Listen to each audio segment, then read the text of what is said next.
The scent of burning tortillas clung to the air, an acrid counterpoint to the sweetness of the agave blooming outside. Esperanza's hands, gnarled with age and years of labor, trembled as she fumbled with the ribos wrapped tightly around her shoulders. The midday sun beat down on the small adobe house, its heat seeping through the thick walls, mirroring the suffocating pressure in her chest. Osvaldo stood before her, his shadow long and menacing, obscuring the faded photograph of her late husband on the small wooden table. His words, sharp and cruel, pierced through the quiet hum of the cicadas. "It's done, Tia," Osvaldo stated, a smirk twisting his lips. He held a thick wad of bills, fanning them mockingly. "Every last peso, your life savings gone. And the ranch, well, that's next. I've already got a buyer lined up. A gringo rich as sin wants to build a resort." Esperanza's breath hitched. "Higel, no, Osvaldo, no pewds. That money, it was for my burial, for my future. And the ranch, it's all I have left of your uncle." Her voice was a fragile whisper, barely audible above the pounding in her ears. Her fingers instinctively tightened on the worn fabric of her rebozo, as if it could somehow shield her from his venomous words. The weight of his betrayal, a familiar ache she had carried since his childhood, now intensified, threatening to crush her. The rebozo, a gift from her mother on her wedding day, was more than just cloth. It was a woven memory, imbued with the warmth of family, now clutched in a desperate attempt to hold onto a past that was rapidly slipping away. Each thread seemed to carry the echo of laughter, of shared meals, of quiet comfort, all now threatened by the cold, hard reality of Osvaldo's greed. Osvaldo merely laughed, a harsh, grating sound that scraped against her raw nerves. "Future, Tia, you're old. What future do you have? And the ranch, it's a dust bowl, worth more to me as a resort than as some sentimental pile of dirt."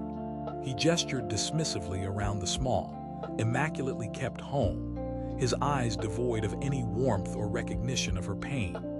He had always been a difficult child, prone to selfishness, but this level of callousness was a new, horrifying revelation, a stark confirmation of the path he had chosen. His gaze swept over the meticulously swept dirt floor, the hand-embroidered cloths on the shelves, the small altar with its flickering candle and fresh marigolds, details that spoke of a life lived with dignity and care, details he utterly dismissed. The scent of the burning copal from the altar, usually a calming presence, now seemed to mock her, a fragrant reminder of the sacred things he was desecrating. "But you promised," Esperanza pleaded, her voice rising slightly, tinged with desperation. "You promised you would look after me like a son." Her eyes, usually full of gentle wisdom, now brimmed with unshed tears, reflecting the crushing betrayal. She had poured her love, her meager resources, into raising him after his parents died, believing she was nurturing a future for them both, a continuation of the family she cherished. She remembered sleepless nights nursing him through childhood fevers, the endless hours spent teaching him the old songs and stories, the way his small hand used to fit so perfectly in hers. Each memory was a fresh wound, twisting the knife of his betrayal deeper. "Promises are for fools, Tia," Osvaldo retorted, his voice dripping with disdain. He tossed a few crumpled pesos onto the table, barely enough for a single meal. "Here, for your troubles. Don't say I left you with nothing." He then turned, his back to her, and walked towards the door, his movements deliberate, unhurried, as if savoring her agony, relishing the power he held over her. The sound of the pesos hitting the worn wood of the table was a tiny, insulting clink, a final confirmation of her worthlessness in his eyes. "No manches, Osvaldo," Esperanza cried out, the words tearing from her throat. "How could you do this? To your own family, to the woman who raised you?" Her hands shook so violently she thought they might shatter. The burning smell from the comal intensified, a physical manifestation of her internal inferno, a fire of grief and righteous anger. The heat radiating from the clay griddle mirrored the inferno within her, a burning injustice that threatened to consume her entirely. Her breath came in shallow, ragged gasps, as if the very air had been sucked out of the room, leaving her gasping for a future that no longer existed. Osvaldo paused at the threshold, his hand on the doorframe. He turned his head slightly, his eyes cold and unfeeling. "Family, Tia, you're a burden, always have been. This is me cutting ties, consider it a favor." With that, he stepped out, pulling the heavy wooden door shut behind him with a resounding thud that echoed through the small, now empty house, sealing her fate in a single, brutal act. The sound reverberated through the quiet adobe, a final, definitive punctuation mark on a life that had just been irrevocably shattered. The faint scent of her husband's pipe tobacco, usually a comforting presence, now felt like a ghostly reminder of a protective presence that was no longer there. Esperanza stood frozen, the silence that followed his departure more deafening than any shout.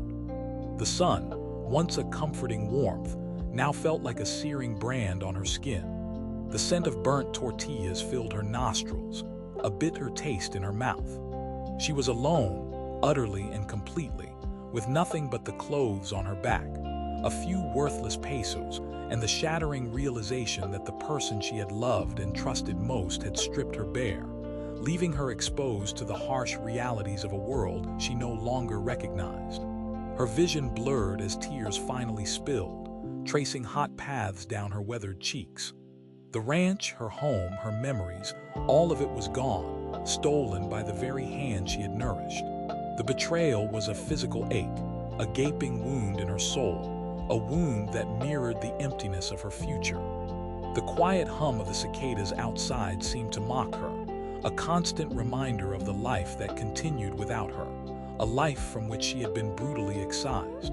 The small, clay pots of herbs on her windowsill, once tended with such care, seemed to wilt in sympathy, their once vibrant green dulled by the oppressive atmosphere of loss.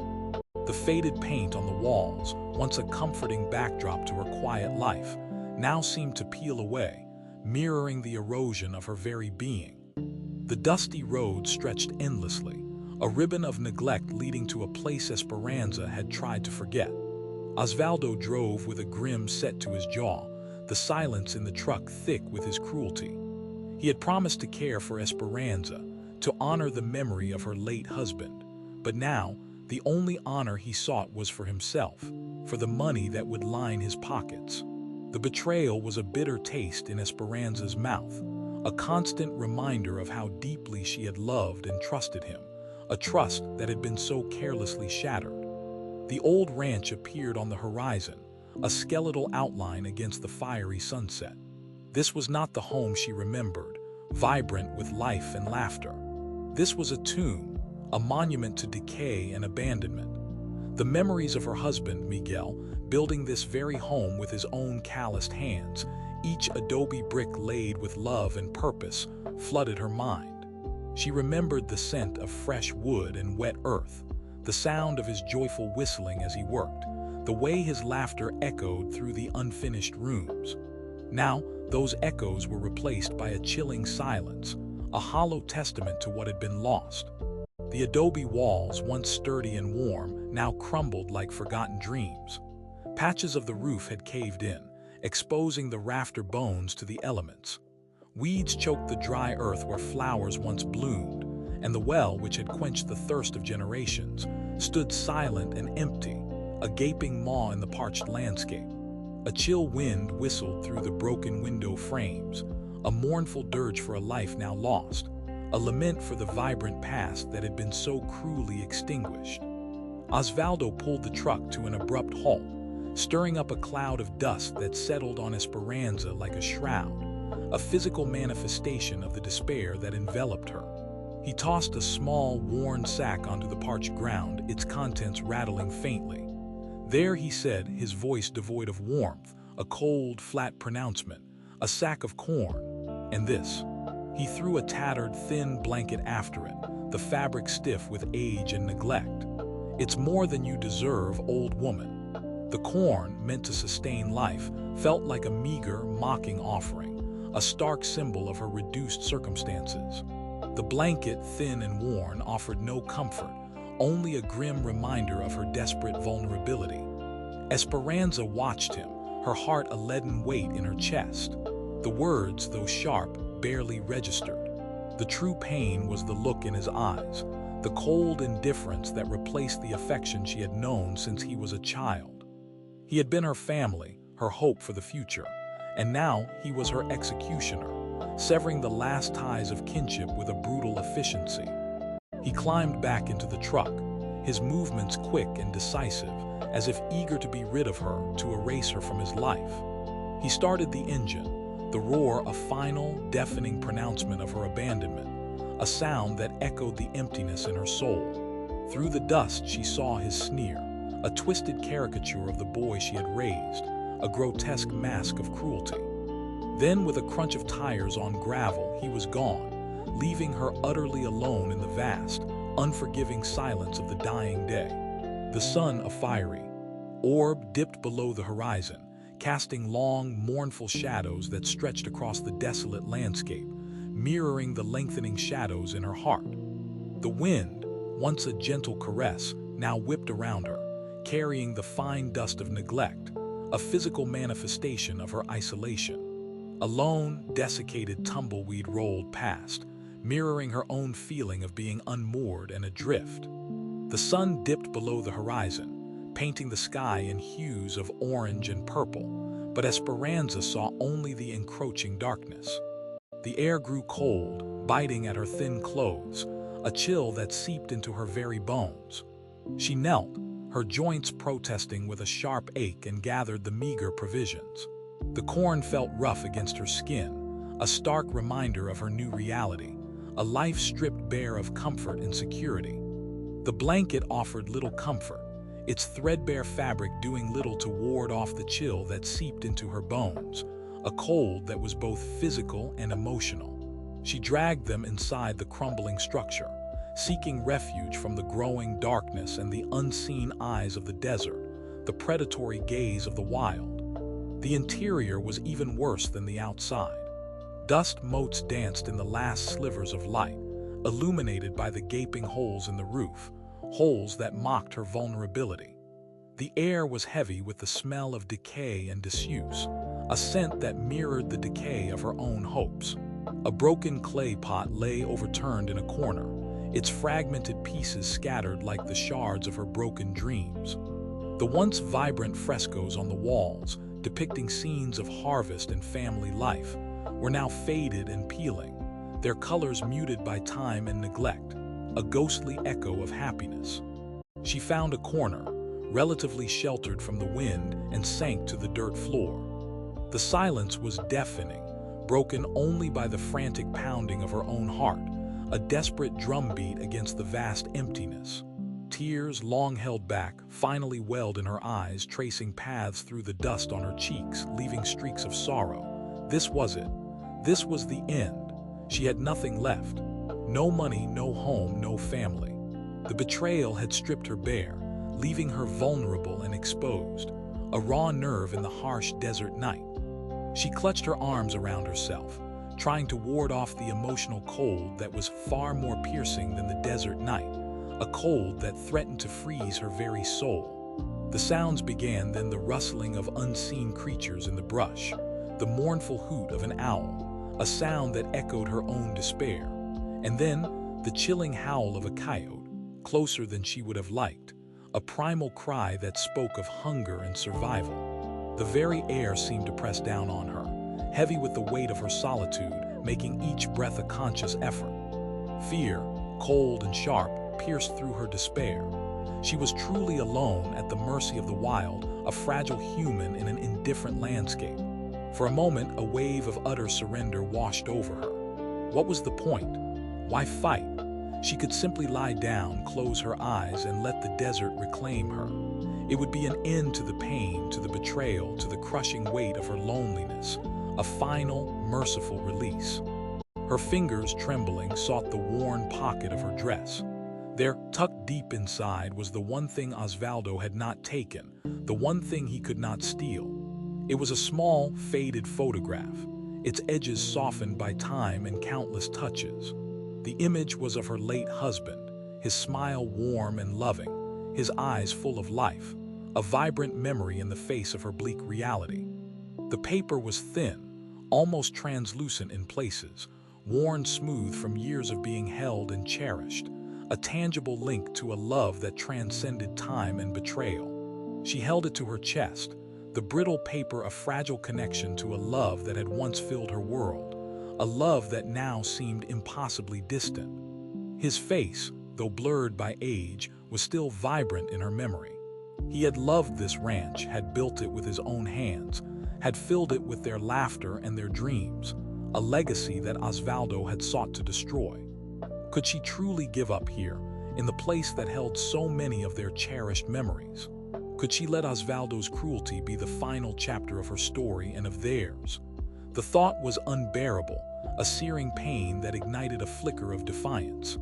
The coyote howled again, a long, drawn-out cry that echoed in the vast emptiness, a challenge to her will. Esperanza closed her eyes, clutching the photograph tighter. The despair was a suffocating blanket, but beneath it, a tiny flicker, a spark of defiance, began to glow. She had survived so much. Could she survive this too?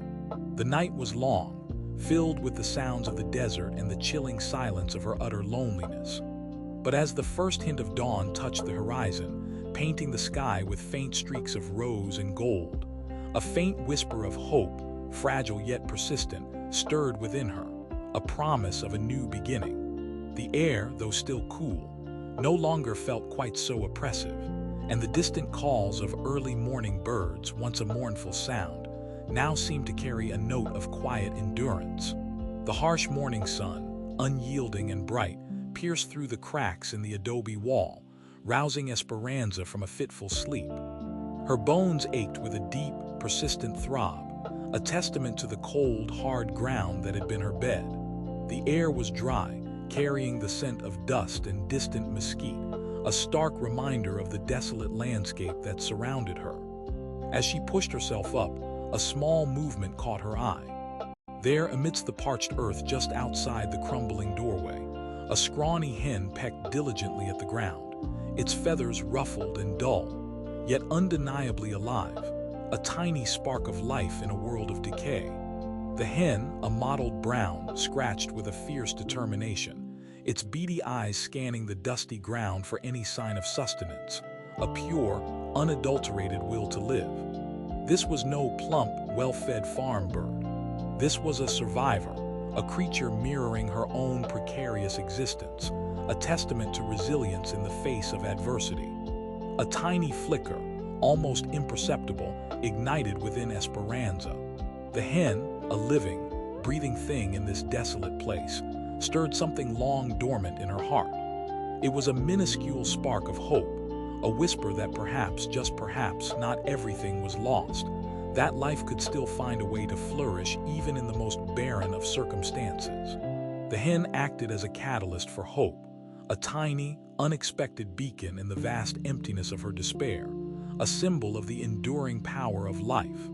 She watched it for a long moment, the rhythmic pecking a strangely comforting sound in the overwhelming silence, a steady rhythm that spoke of persistence and survival. The faint, metallic taste of dust in her mouth was still present, but now it was accompanied by a burgeoning sense of purpose, a quiet resolve. The immediate challenges of the ranch were overwhelming, a cruel mockery of the life she once knew. The roof, her only protection from the elements, gaped open in several places, promising no shelter from the sun's scorching gaze or the sudden, violent downpours that could erupt without warning, turning the dry earth into a muddy torrent. There was no electricity, plunging the nights into an oppressive darkness, and the constant threat of wild animals, their unseen presence a chilling reminder of her vulnerability, added to the pervasive sense of unease. Her old hands, gnarled and stiff with age and grief, trembled slightly as she surveyed the damage, a physical manifestation of her emotional turmoil.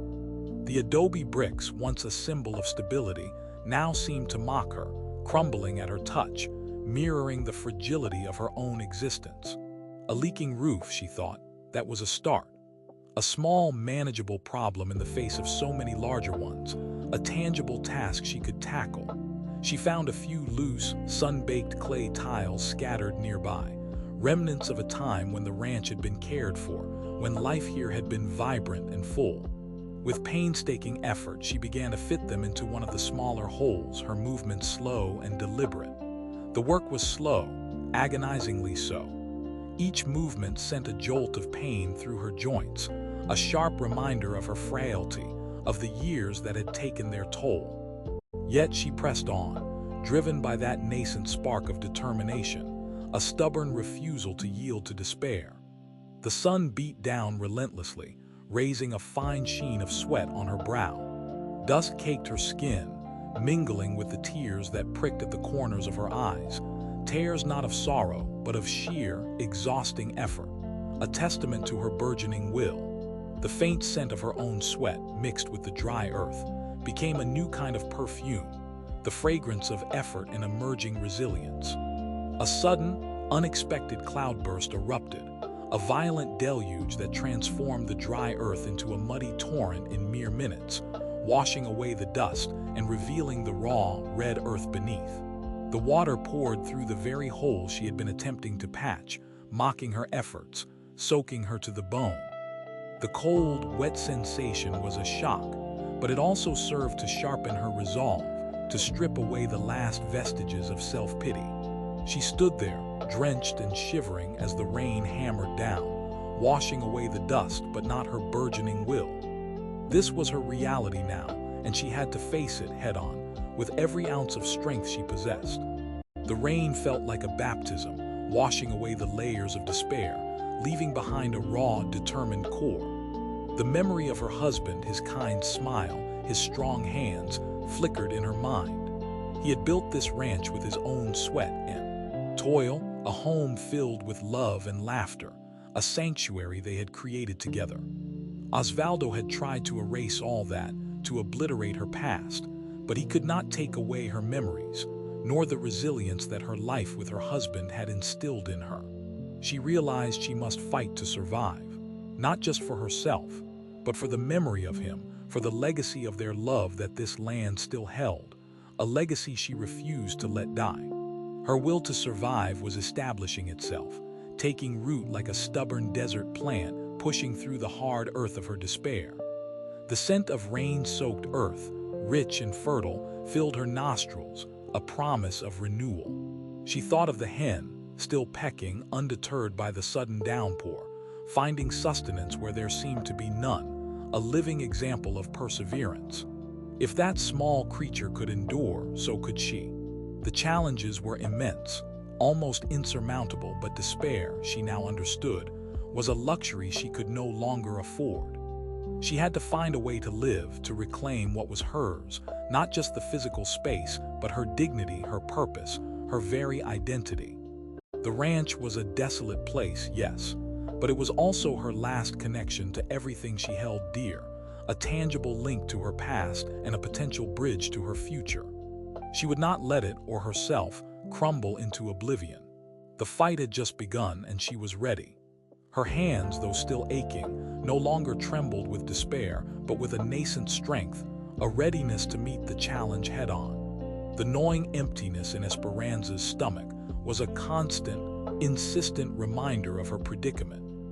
Days had blurred into a monotonous cycle of patching the crumbling ranch and rationing the meager corn Osvaldo had left her. She needed more than just survival.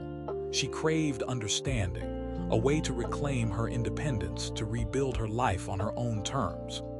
This yearning, coupled with the desperate need for sustenance, propelled Esperanza toward the nearest pueblo.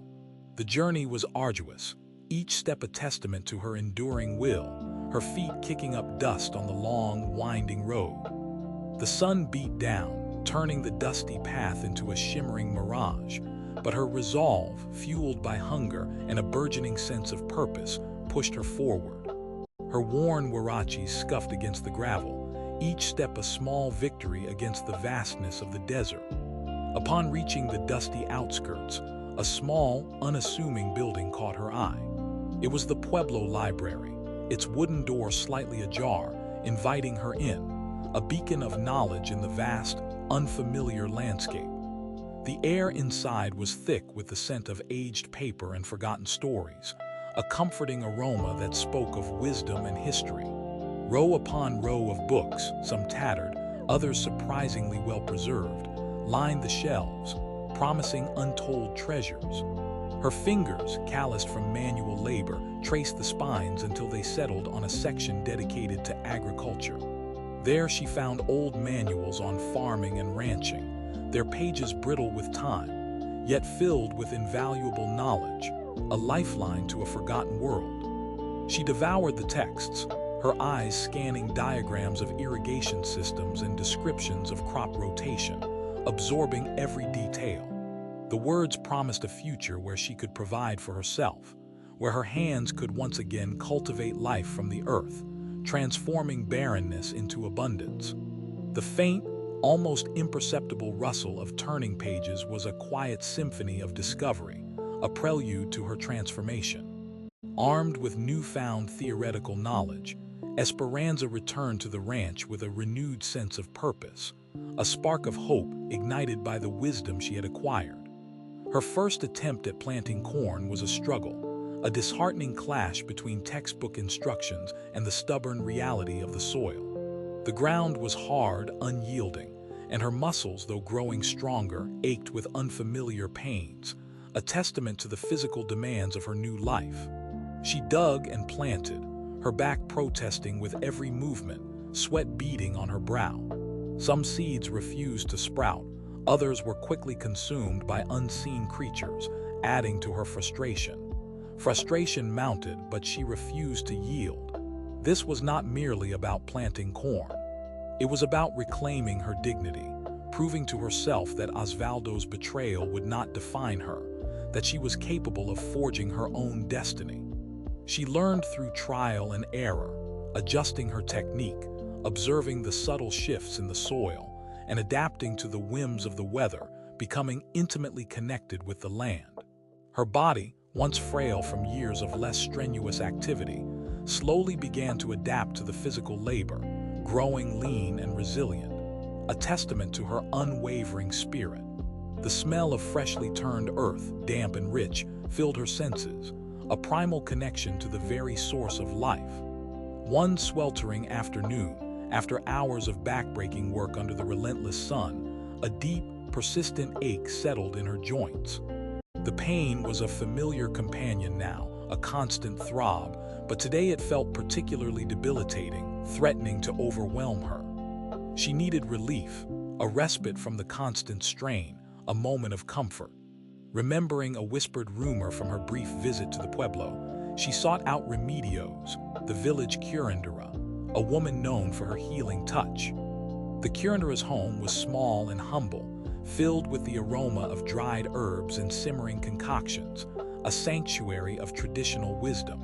Remedios, a woman with kind eyes and a gentle smile, welcomed Esperanza inside, her presence radiating warmth and compassion.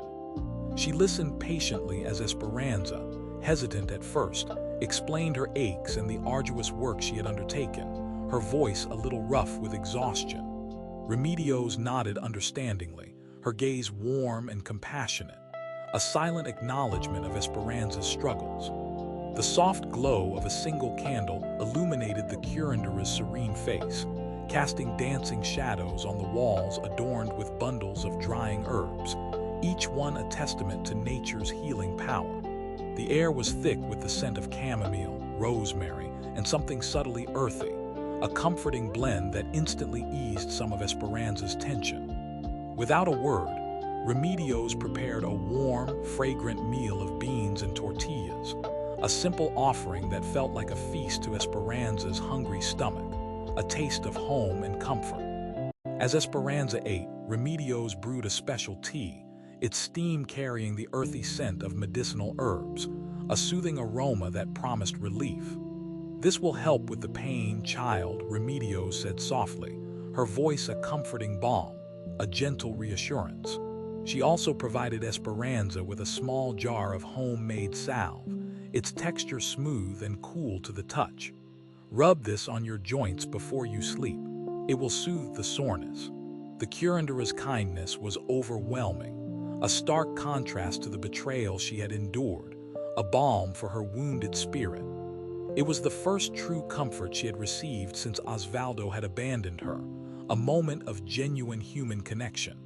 The simple act of a warm meal and traditional remedies brought not only physical relief, but also a much-needed sense of human connection, a glimmer of hope in the darkness that had surrounded her, a reminder that not all people were cruel. This small act of compassion from Remedios planted a seed of belonging in Esperanza's heart, a feeling she had not realized she so desperately craved, a yearning for community. The village, once a distant, indifferent entity, now held the promise of community, a place where she might finally find a home. The soft crackle of the wood fire in the hearth added another layer of comfort, a gentle rhythm to the quiet solace of the moment. The sun beat down, relentless, as Esperanza toiled in the dry earth. Her muscles ached, a constant thrumming reminder of the unforgiving labor. The small, nascent sprouts of corn seemed to mock her efforts, barely clinging to life in the parched soil, a fragile hope against overwhelming odds. A creak of a gate broke the silence, and a figure emerged from the dusty path. It was Emiliano, a man of quiet strength, his eyes holding a depth that spoke of trials endured, a silent understanding. He carried 2 large buckets, their contents sloshing gently, the sound a soft counterpoint to the harsh silence. The air shimmered with heat, distorting the distant mountains, but Emiliano's presence felt solid, grounded. Esperanza, Emiliano said, his voice a low rumble, kind and steady. I noticed your well is dry. This is fresh water from mine. He offered the buckets, his gaze unwavering, a simple act of generosity. Esperanza, initially wary, felt a flicker of surprise.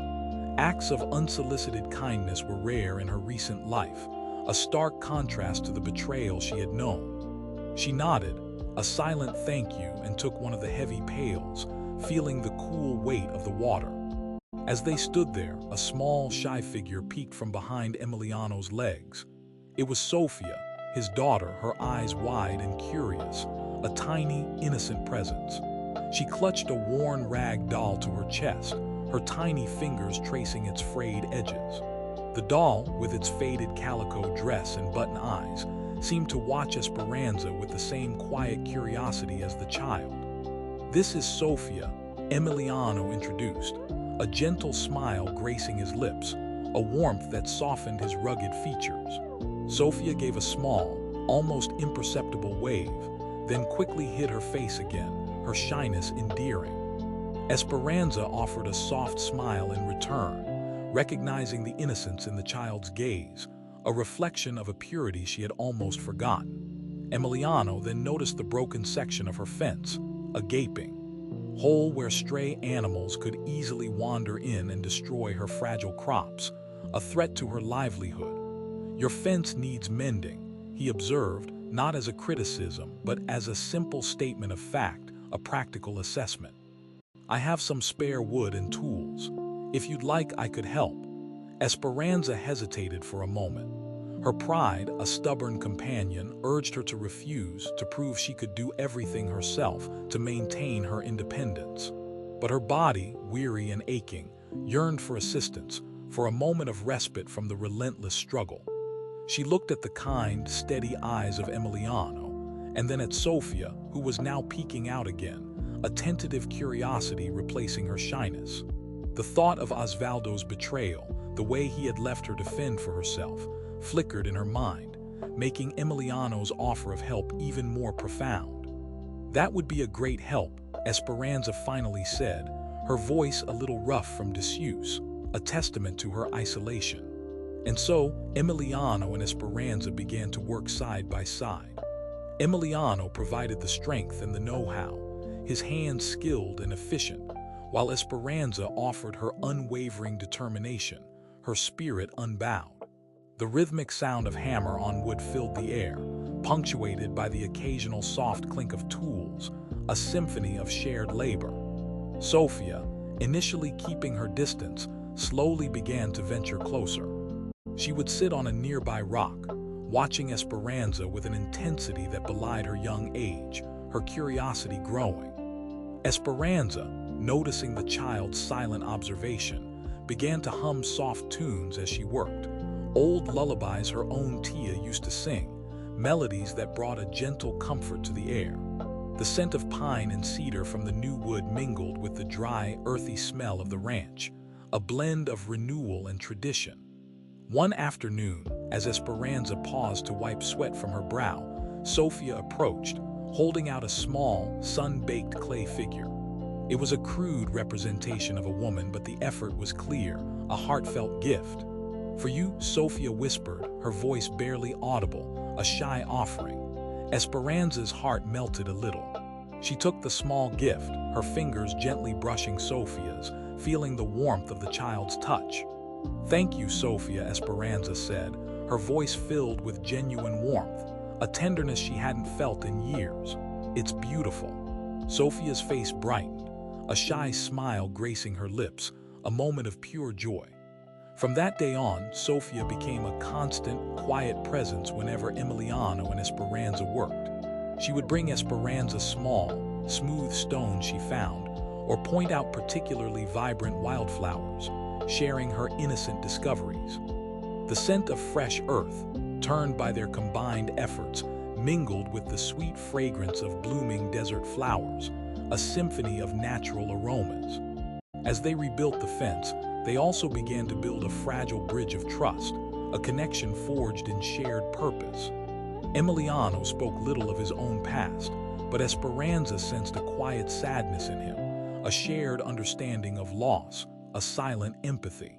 She, in turn, found herself opening up, sharing small anecdotes about her land, her hopes for the harvest, her dreams for a future. There was no grand pronouncement, no sudden spark of romance. Instead, their connection was forged in the quiet rhythm of shared labor, in the mutual respect that grew with each mended plank and each shared glance, a slow, organic blossoming.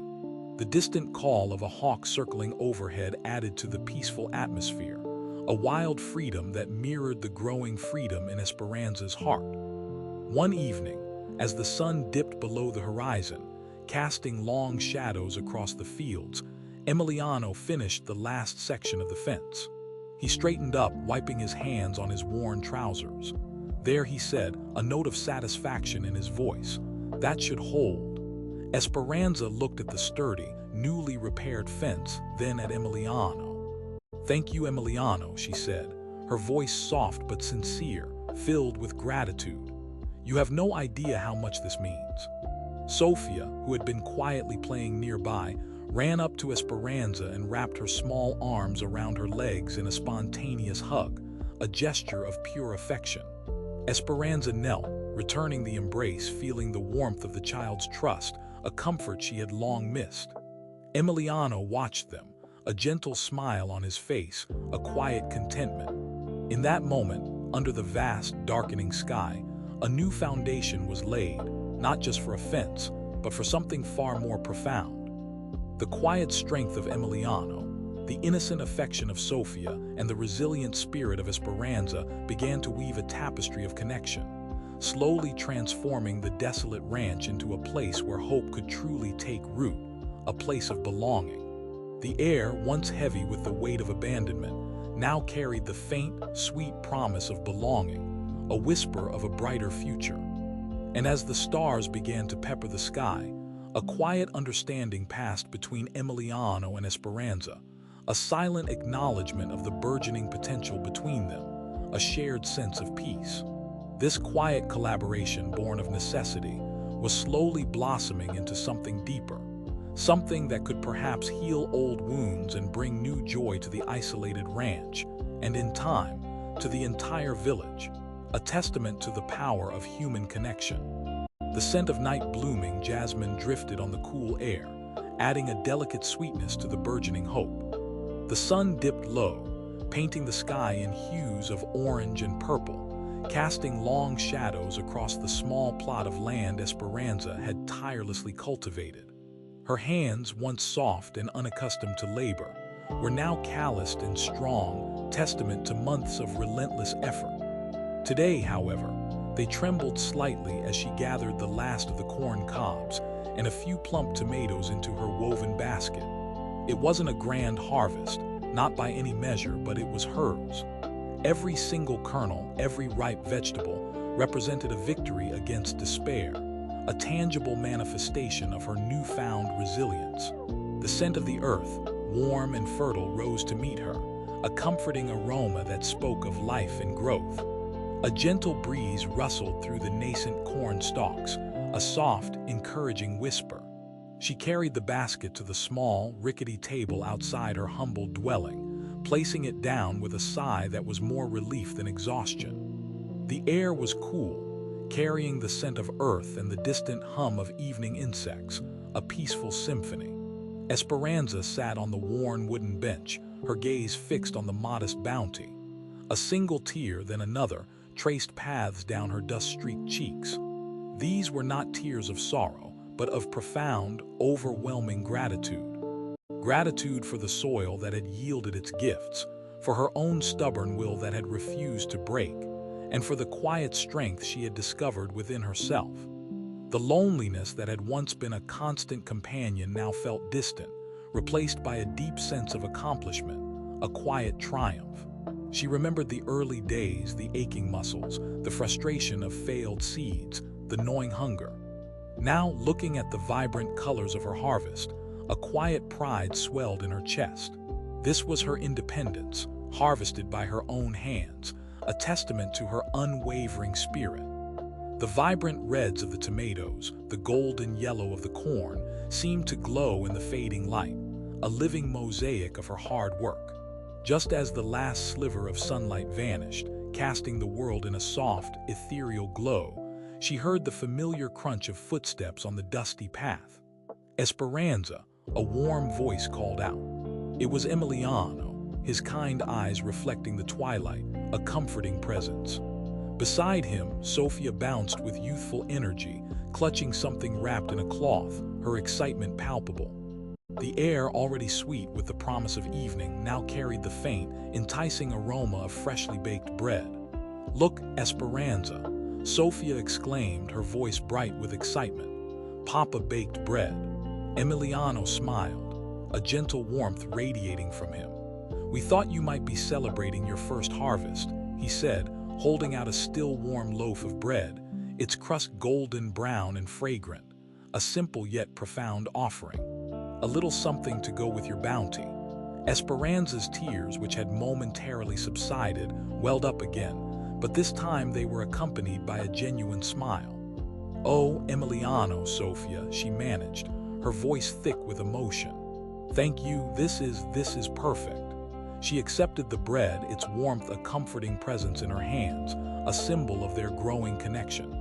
The simple gesture, the shared understanding of her struggle and triumph, felt more precious than any grand gift, a true act of kindness.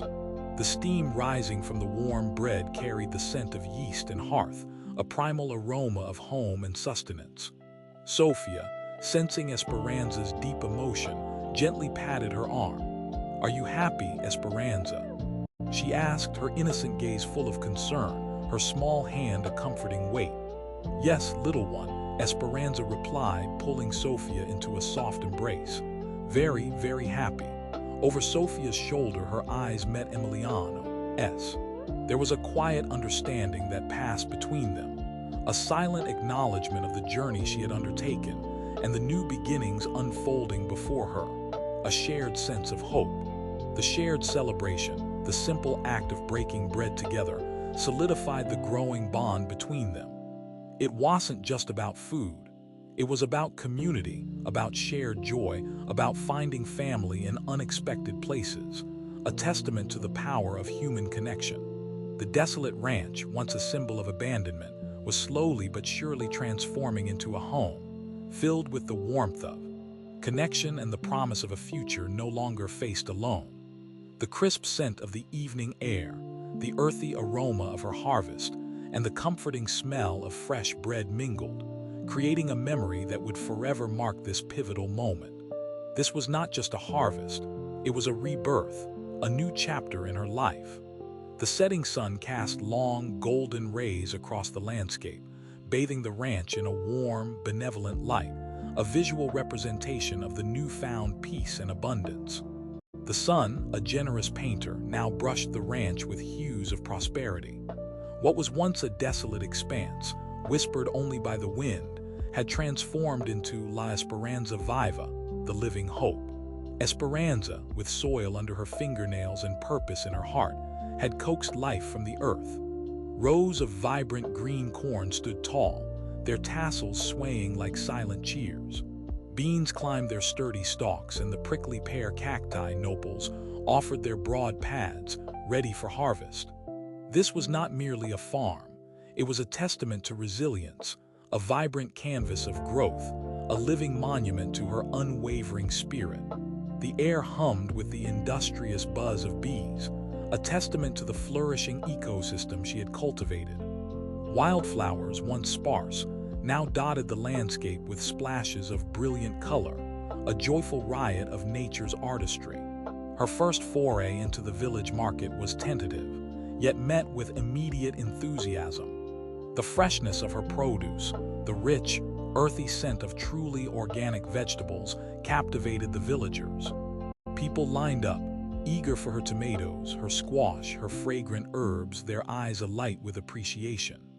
Esperanza, once a figure of quiet sorrow, now stood confidently behind her stall, her eyes sparkling with a new light, a reflection of her inner strength. She spoke of her methods, of the joy she found in nurturing the land, and her words resonated, inspiring others. The vibrant colors of her produce, neatly arranged in woven baskets, drew the eye, a feast for both the senses and the soul. Soon, other women, drawn by her success and the palpable sense of purpose that radiated from her, began to approach. Sophia, now taller and with a determined glint in her own eyes, often helped her at the market, learning the rhythms of commerce, absorbing Esperanza's wisdom. Tia Remedios, a woman who had known hardship, watched Esperanza with a quiet admiration. "How do you do it, Esperanza?" Tia Remedios asked one market day, her voice soft with wonder.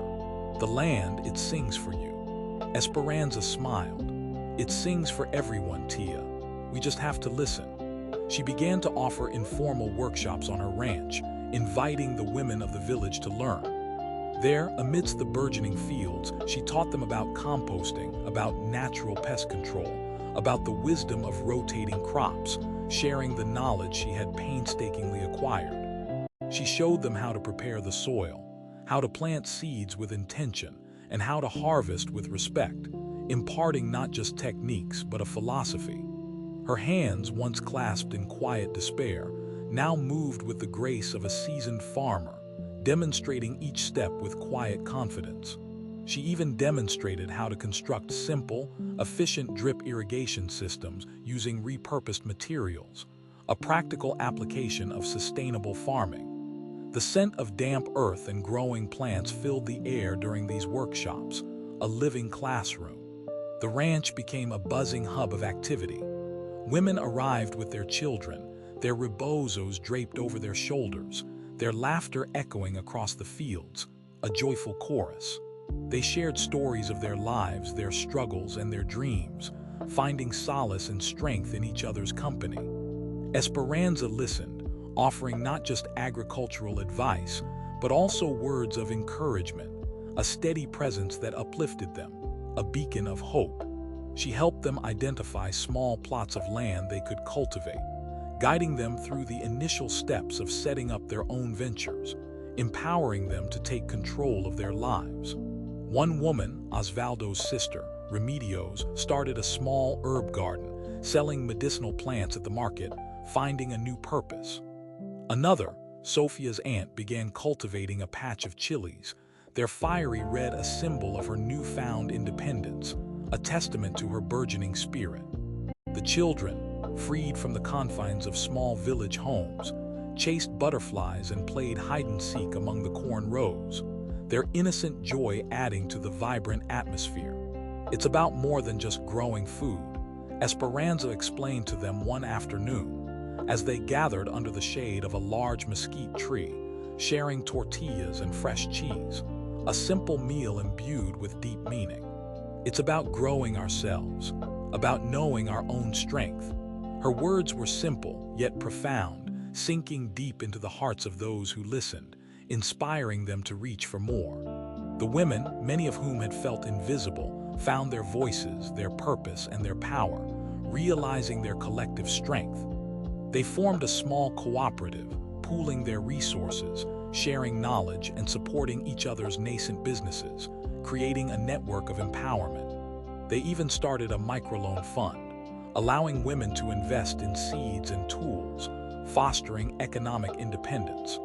The rustle of the mesquite leaves above them seemed to echo their newfound freedom and ambition. The transformation of La Esperanza Viva was not just agricultural, it was social. The once isolated ranch, a place that held memories of abandonment, was now a vibrant community center, a hub of activity and connection. Children played freely among the rows of corn, their shouts of joy blending with the women's chatter, a symphony of life. The air was thick with the scent of damp earth, blooming flowers, and the rich aroma of freshly brewed coffee, a sensory tapestry of abundance. There was a palpable sense of hope, a collective energy that radiated outward, touching every corner of the village, transforming its very essence. The distant sound of a traditional flute, played by a shepherd boy on the hills, added a melodic backdrop to the bustling activity, a harmonious blend of old and new. Esperanza, the forgotten widow, had not only found her own path to triumph but had illuminated the way for others. She had shown them that from barrenness, abundance could spring forth. From despair, joy could blossom, a powerful message of resilience. Her legacy was not just the flourishing fields, but the flourishing lives of the women she had empowered. The village, once quiet and resigned, now buzzed with activity, a testament to the power of one woman's unwavering spirit and her willingness to share her light. The echoes of laughter and the hum of productive work filled the air, a symphony of a community reborn, a testament to the enduring power of hope. The setting sun often cast a golden glow over the ranch, a benevolent light that seemed to bless their endeavors. The air hummed with an infectious energy, a vibrant tapestry woven from laughter, music, and the delicious aroma of roasting corn and simmering mole. This was no ordinary gathering. It was the Harvest Festival, a celebration unlike any the village had witnessed before, and at its heart stood Esperanza. The main square, usually a quiet expanse, now teemed with villagers, their faces alight with joy and anticipation. Children chased each other, their giggles echoing against the colorful papel picado strung between buildings, a joyful cacophony. The rhythmic strumming of guitars blended with the cheerful chatter, creating a symphony of community, a harmonious blend of sounds.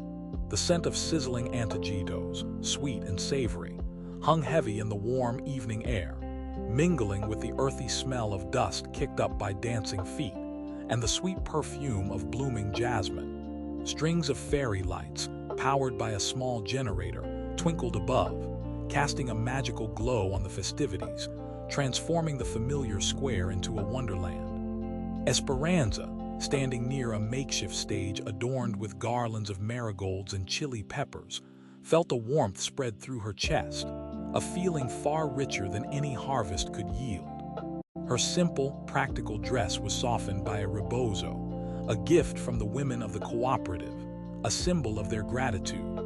She saw Sofia, now a confident young girl, helping Tia Remedios arrange baskets of freshly baked pan dulce, her movements graceful and purposeful. Sofia beamed, her eyes sparkling with a newfound self-assurance that had blossomed under Esperanza's guidance, a testament to the power of mentorship. Emiliano, a quiet strength by her side, squeezed her hand gently, a silent acknowledgement of their shared journey and the extraordinary transformation they had witnessed, a bond forged in shared purpose. The flickering light from the nearby food stalls cast dancing shadows on their faces, highlighting the lines of experience and the glow of contentment. The mayor, A portly man with a booming voice and a kind smile stepped forward, silencing the crowd with a raised hand. "My friends, my neighbors," he began, his voice filled with genuine emotion, resonating with the crowd. "Today, we celebrate not just the bounty of our fields, but the resilience of our spirit. We celebrate the rebirth of this village, a rebirth inspired by one among us, a woman who showed us that even from the deepest despair, hope can bloom brighter than any sunflower." A ripple of applause, then a cheer, swept through the crowd, a wave of heartfelt appreciation. The sound of their collective joy was a physical entity, washing over Esperanza like a warm embrace. "She came to us, a forgotten widow on a desolate ranch," the mayor continued, his gaze sweeping across the faces in the crowd, many of whom nodded in agreement, remembering the bleakness of those days. Her heart was broken, her future uncertain. But Esperanza, our dear Esperanza, refused to be defeated. She took that barren land and with her own hands and an indomitable spirit, transformed it into La Esperanza Viva the Living Hope. The cheers grew louder, punctuated by shouts of Viva Esperanza, a resounding tribute. The air vibrated with the energy of their collective gratitude. The mayor then spoke of the flourishing fields, the vibrant corn, the rich beans, and the succulent nopals that now graced their tables, a testament to Esperanza's agricultural prowess. He spoke of Esperanza's dedication, her tireless work, and her unwavering belief in the power of the land, a belief that had transformed their community. He spoke of how she had shared her knowledge, not just of farming, but of self-reliance, of community, and of finding strength in unity, a holistic approach to empowerment. His words painted a vivid picture of the transformation, not just of the land, but of the very spirit of the village. And it wasn't just the land she revitalized, the mayor declared, his voice rising with passion, echoing through the square. She revitalized our women. She taught them to cultivate not just crops, but confidence. She helped them find their voices, their purpose, and their power. She showed them that together they could achieve anything. He gestured towards the cooperative stall, laden with an array of produce, medicinal herbs, and handmade crafts, all testaments to the women's newfound ventures, a vibrant display of their success. Tia Remedios, beaming, waved a hand in acknowledgement, her eyes shining with pride. The women, standing together, a united front, radiated a quiet strength that was palpable. A reporter from the regional newspaper, a young woman with a keen eye and a notebook clutched in her hand, scribbled furiously, capturing every detail.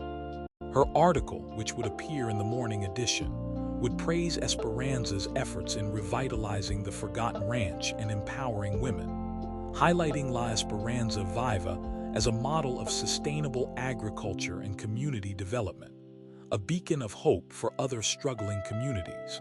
The headline, she decided, would read, "From Dust to Dreams, How One Woman's Vision Transformed a Village."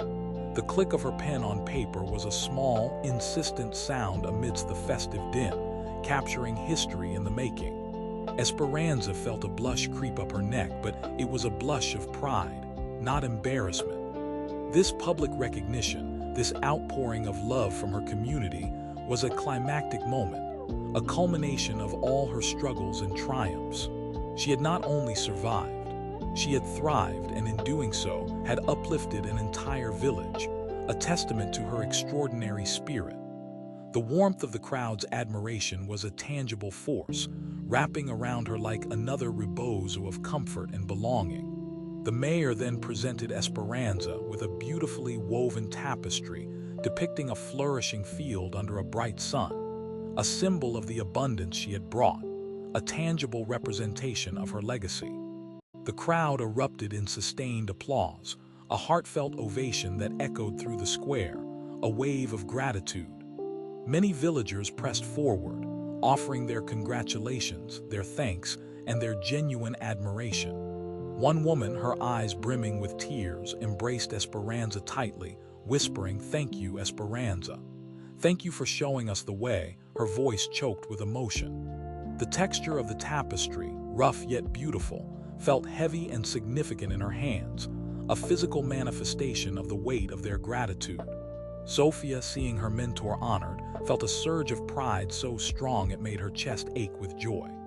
She knew she was part of something special, something that would continue to grow and flourish, a legacy that would endure. This was not just Esperanza's triumph. It was their triumph, the triumph of a community united by hope and empowered by one woman's unwavering spirit. The air was filled with laughter, music, and the delicious aroma of traditional Mexican dishes, a feast not just for the body, but for the soul. The celebration continued long into the night, a testament to the enduring legacy of joy that Esperanza had brought to the village, a vibrant tapestry of life and hope. The stars, bright and numerous in the clear desert sky, seemed to twinkle with a special brilliance, mirroring the joy below. The dust swirled around Osvaldo's worn boots as he trudged along the familiar road, a road he once considered his own, now a path of shame and regret. Years had passed since he abandoned Esperanza and her ranch, leaving her to face a desolate future. His grand schemes, built on greed and deceit, had crumbled like the sun-baked adobe of a forgotten ruin. He had lost everything: the land he'd gambled away, the fleeting wealth he'd squandered, and the hollow respect of those who once admired his cunning. Now penniless and broken, his clothes tattered and his body gaunt, he was drawn back to the village, a ghost of his former self, hoping for a shred of mercy, perhaps even a forgotten corner to lay his head, a place to simply exist. The sun beat down on his exposed head, a relentless reminder of his miserable state, and the wind, once a symbol of his freedom, now seemed to whisper accusations in his ears. As he neared the outskirts, a vibrant hum filled the air, a stark contrast to the silence he remembered. Laughter, music, and the distant lowing of healthy livestock replaced the mournful wind that had once swept through the desolate landscape. This wasn't the desolate place he had left behind. The ranch, once a symbol of his cruel abandonment, now pulsed with life, a vibrant testament to resilience. He saw it then, a sign above the gate, freshly painted, proclaiming La Esperanza Viva. A knot tightened in his stomach, a mix of disbelief and a dawning, bitter realization. Could it be? Could she have truly transformed this place? The vibrant colors of the new sign, against the backdrop of flourishing green, seemed to mock his past actions. He hesitated, then pushed open the gate, his heart a drum against his ribs, pounding with a mixture of trepidation and a strange, unwelcome curiosity. The sight that greeted him stole his breath.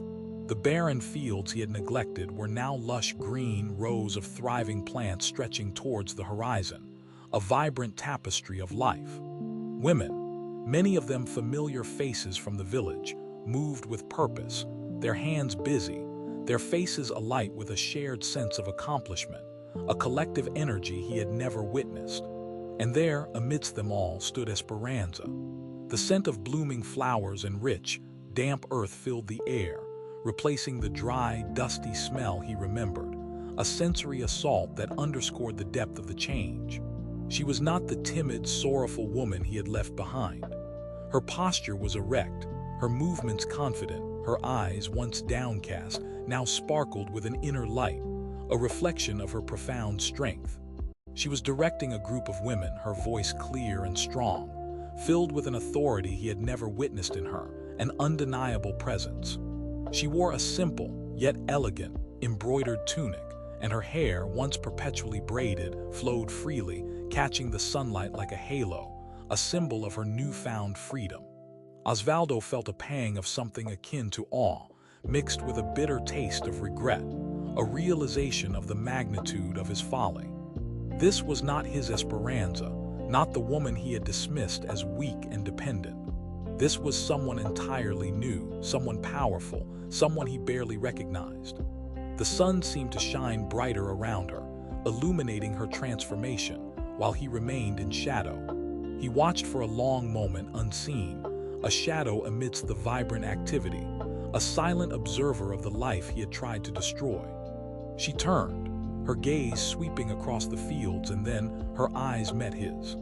There was no gasp, no look of shock or anger, only a quiet recognition, a calm acknowledgement.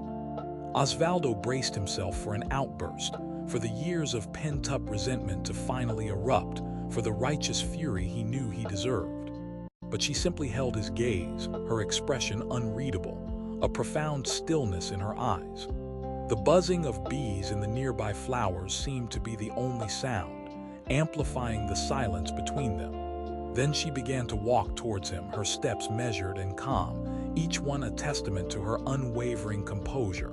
Osvaldo's palms grew sweaty. What would she say? What would she do? Would she demand he leave? Would she confront him with the full weight of his betrayal, with the pain he had inflicted? He deserved it, he knew. He had caused her so much pain, so much suffering.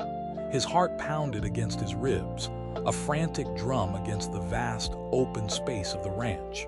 She stopped a few feet away, her presence radiating a quiet strength that made him feel small and insignificant, a mere shadow in her light. "Osvaldo," she said, her voice soft, devoid of any harshness, any accusation. It was a simple acknowledgement, not an indictment. "You have returned." Osvaldo could only nod, his throat suddenly dry, constricted by a mixture of shame and disbelief. He searched for words, for an apology, for an explanation, but none came. He was a beggar, standing before a queen, humbled by her quiet dignity. The scent of her clean clothes, mingled with the fresh earth, was a stark contrast to his own dusty, worn garments. "You look weary," she observed, her gaze taking in his gaunt face and tattered clothes, a compassionate assessment. There was a hint of compassion in her eyes, not pity but genuine. Human concern, a profound empathy that stunned him. This was the woman who had transformed abandonment into triumph, she who had brought joy to the village, and yet she offered him kindness. The lines of worry and exhaustion on his face seemed to deepen under her steady gaze, but also a flicker of something new, a nascent hope. "I have lost everything, Esperanza," Osvaldo finally managed to croak, the words tasting like ash, bitter and hollow. She simply nodded again. "So I see." She paused, then gestured towards the small, shaded patio where several women were sharing a meal, their laughter a gentle murmur in the background. "Are you hungry, Osvaldo?" Osvaldo was stunned. Hunger gnawed at him, a constant companion for weeks, a relentless ache, but he had not expected this. Not from Esperanza, not after all he had done, after the depths of his cruelty. Yes," he admitted, his voice barely a whisper, a confession of his desperate state. The smell of fresh tortillas and simmering beans wafted towards him, a torment and a promise.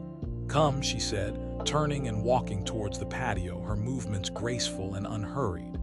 "There is always food here, a place at the table for anyone in need." Osvaldo followed, a mix of disbelief and profound humility washing over him, a wave of unexpected grace.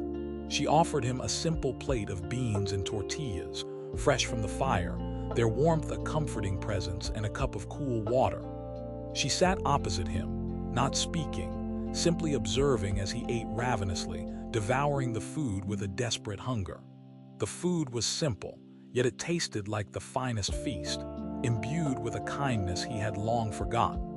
The warmth of the tortilla in his hand, the earthy flavor of the beans, were more nourishing than any meal he had consumed in years, feeding not just his body, but a starved part of his soul. He ate in silence, keenly aware of her presence and the vibrant life that surrounded them. The laughter of the women, the scent of rich earth and blooming flowers, the gentle rustle of leaves in the breeze, it was a symphony of abundance, a stark contrast to the emptiness of his own life, a painful reminder of what he had lost and what he had destroyed.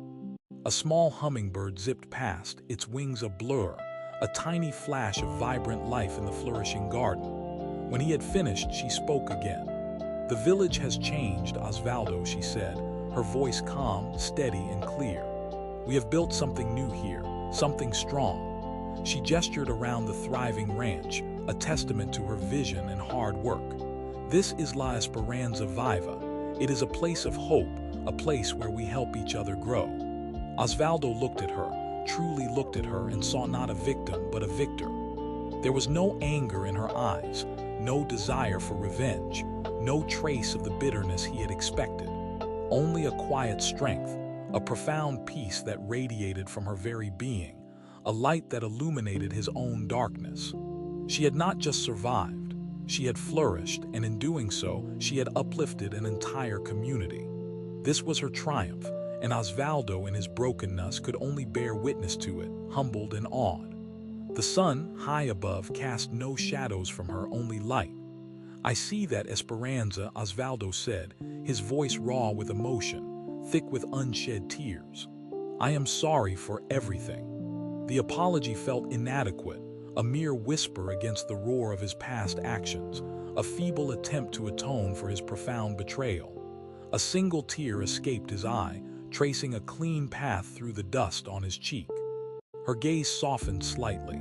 "The past is the past, Osvaldo," she said, her voice gentle but firm.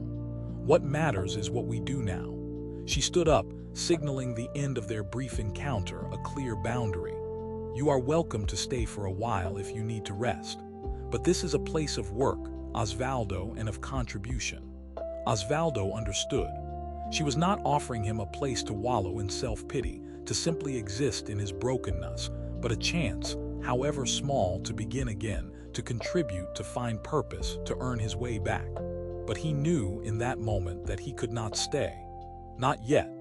He needed to find his own path, to earn his own redemption, without leaning on her immense grace, without taking advantage of her boundless compassion. He needed to prove himself worthy not to her but to himself. The weight of her quiet expectation was heavier than any anger, spurring him to action. He stood up, his body feeling lighter, his spirit perhaps a fraction less burdened, a glimmer of hope stirring within him. "Thank you, Esperanza," he said, his voice thick with gratitude, a genuine appreciation for her unexpected kindness. "Thank you for the food, and for everything." She simply nodded. "Go in peace, Osvaldo." Osvaldo turned and walked away, back towards the road, the dust swirling around his worn boots once more. But this time the dust felt different, less oppressive. The weight on his shoulders felt lighter, a burden lifted by her forgiveness. He had returned to the village a broken man, expecting condemnation, perhaps even hatred. Instead, he had found compassion, grace, and a living testament to her extraordinary strength. Her non-vengeful response was key to his understanding of his own failings, a mirror reflecting his own cruelty and her profound humanity. Her character development was complete, a beacon of forgiveness and resilience, a living example of transformation. He left the ranch, humbled by her strength and grace, carrying with him not bitterness, but a seed of hope, planted by the woman he had so cruelly abandoned, the woman who had truly become La Esperanza Viva. The encounter provided closure, not just for Esperanza, but for Osvaldo as well, allowing him to begin the long, arduous journey of rebuilding his own life, far from the shadow of his past mistakes, a journey towards his own redemption. The sun, now lower in the sky, cast a long, hopeful shadow before him, guiding his way.